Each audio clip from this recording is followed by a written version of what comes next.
No, may nakita akong kakaibang bike dito sa UP Diliman. Sir, anong name natin, sir? Darius.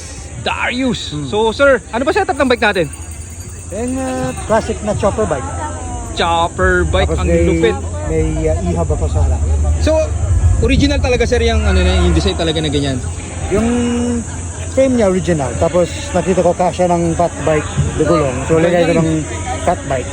Tapos ginawa ng fork yung sabihin ko sa harap. Ganda! Tapos dual rigid fork to. Tapos, ang brake type, no? Ngayon sa likod, sir, ano bang setup ng ano? Drum brake din. Pero Drum brake din. 3 speed na pa sa likod. Galing! Yung So, Nexus. magkano yung cost na nagastos natin, nadagdag sa bike natin? Originally, yung pag-ordinary siya dati, yung 2012, 12,000 lang. Tapos, yeah, afterwards is when they brought all the bike parts sa Pilipinas. My time, so technically, I